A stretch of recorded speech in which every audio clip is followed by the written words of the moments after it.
Irmão, te erguerei, e o temor passará da minha mão. Lei e graça.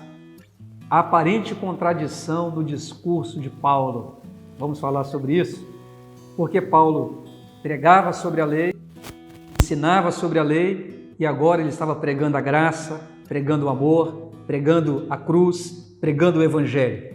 O que mudou na vida de Paulo para que ele mudasse o seu discurso? Vamos falar sobre isso. Abra sua Bíblia em Atos, no capítulo 26, a partir do versículo 4, porque o próprio apóstolo Paulo vai explicar isso. Ele estava preso por conta dessa mensagem diferente que ele estava pregando agora. Então ele vai explicar isso, vai contar por que mudou ao rei Agripa numa audiência, e a explicação dele vai ser muito elucidativa para mim e para você. Me acompanhe, portanto, em Atos 26, versículo 4. Paulo explicando: quanto à minha vida, desde a mocidade, como decorreu desde o princípio entre o meu povo e em Jerusalém, todos os judeus a conhecem. Todo mundo sabe da minha vida, ele está dizendo. Pois, na verdade, eu era conhecido deles desde o princípio, se assim o quiserem testemunhar, porque vivi fariseu conforme a seita mais severa da nossa religião. Ele está dizendo, todos os que estão me acusando de estar pregando diferente me conhecem, sabem que eu fui criado desde a mocidade no meio deles. Eles podem testemunhar sobre isso. Eu aprendi na seita mais radical do judaísmo. Ele sabe da minha vida. Fui criado lá. Ele está explicando ao rei. Continuando o versículo 6. E agora estou sendo julgado por causa da esperança da promessa que por Deus foi feita a nossos pais, a qual as nossas 12 tribos, servindo a Deus fervorosamente, de noite e de dia, almejavam alcançar. É no tocante a essa esperança, ó rei, que estou sendo acusado pelos judeus. Ele está dizendo, olha, a acusação que estão me fazendo, estou preso aqui por conta dessa mensagem diferente, só que essa mensagem diferente da graça não é diferente daquilo que está na nossa própria lei. Os nossos pais esperavam a promessa. E qual promessa era? A promessa da vinda de Cristo, a promessa a respeito de Jesus. E ele está dizendo, essa promessa chegou e eu estou pregando essa promessa. Não estou pregando mais a lei porque a lei revelava, mostrava essa promessa. E é por conta disso que eu estou sendo julgado. E foi isso quem mudou o meu discurso e a minha mensagem, porque eu entendi que a promessa chegou em Jesus. Continuando a explicação de Paulo ao rei Agripa, no versículo 8. Por que se julga incrível entre vós que Deus ressuscite os mortos?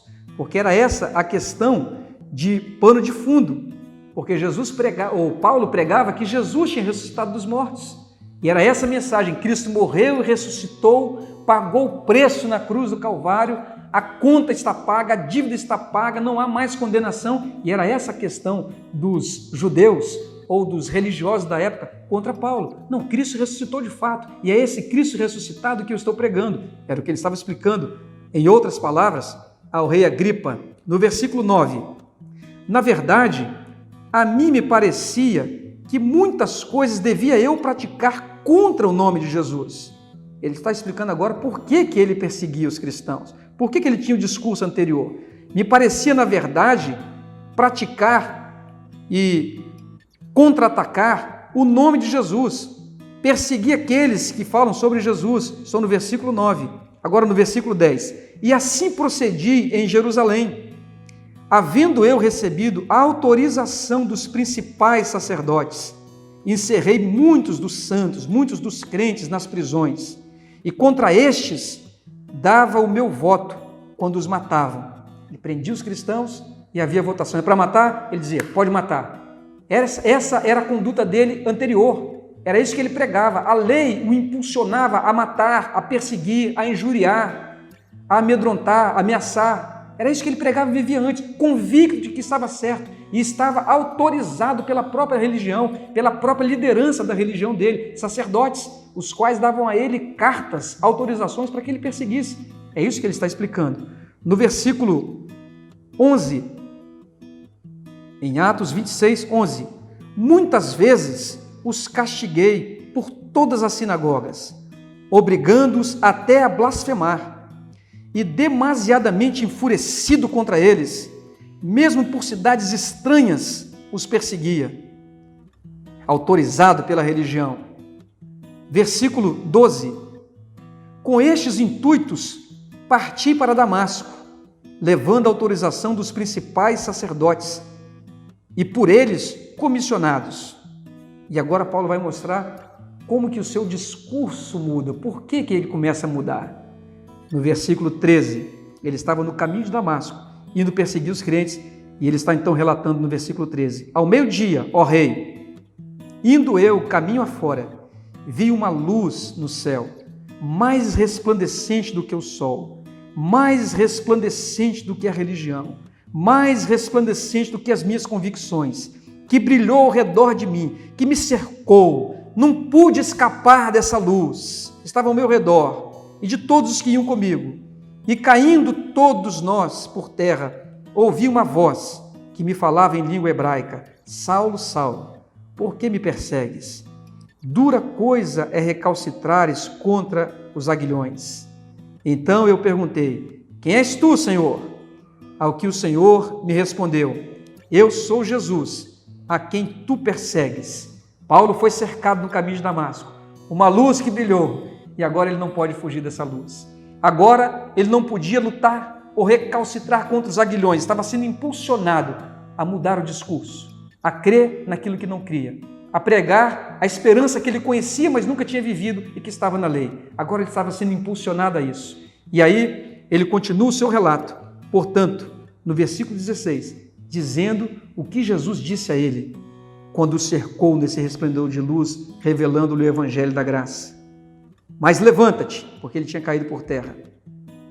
Firma-te sobre teus pés, porque para isso te apareci, para te constituir ministro e testemunha, tanto das coisas em que me viste, como daquelas pelas quais te aparecerei ainda, livrando-te de todo o povo e de todos os gentios, para os quais eu te envio, para lhes abrires os olhos e os converteres das trevas para a luz, essa mesma que brilhou diante de você, e da potestade de Satanás para Deus, a fim de que recebam eles remissão de pecados e herança entre os que são santificados pela fé em mim. Paulo, então, está mostrando que, quando essa luz resplandeceu, Deus agora dele muda o discurso dele, muda a mensagem dele, muda a vida dele, e vai torná-lo agora ministro de uma nova mensagem, de um novo pacto, onde ele vai pregar Jesus e a cruz, Jesus e a graça, Jesus e o sangue, Jesus e o amor, Jesus e a misericórdia. Era um discurso totalmente diferente, era uma visão totalmente diferente, não era mais a visão da religião que norteava a vida dele, que o comissionava, que o autorizava inclusive a perseguir, a denegrir, a humilhar, a matar, não. Agora é uma outra visão que está diante dele. E ele vai falar dessa visão agora, onde nós vamos encerrar. No versículo 19, ele conclui dizendo assim: pelo que, ó rei Agripa, não fui desobediente à visão celestial. Lei e graça. Por que você pregava a lei e agora você prega a graça? Por que, Paulo, você tinha um discurso e agora você tem outro? É porque antes a minha visão era a visão da religião. Estava convicto, era sincero naquilo, mas agora a minha visão mudou. Agora a minha visão é celestial. Agora eu estou na visão celestial. Espero e desejo em Deus que a visão que norteia a sua vida, a partir de hoje, não seja mais a visão religiosa das suas convicções, com sinceridade até em alguns casos, mas para que, a partir de hoje, a sua visão seja celestial e, tal qual Paulo, você seja obediente à visão celestial. Por que mudou? Porque agora eu sou obediente à visão celestial, à visão do Evangelho e à visão da graça. Deus te abençoe.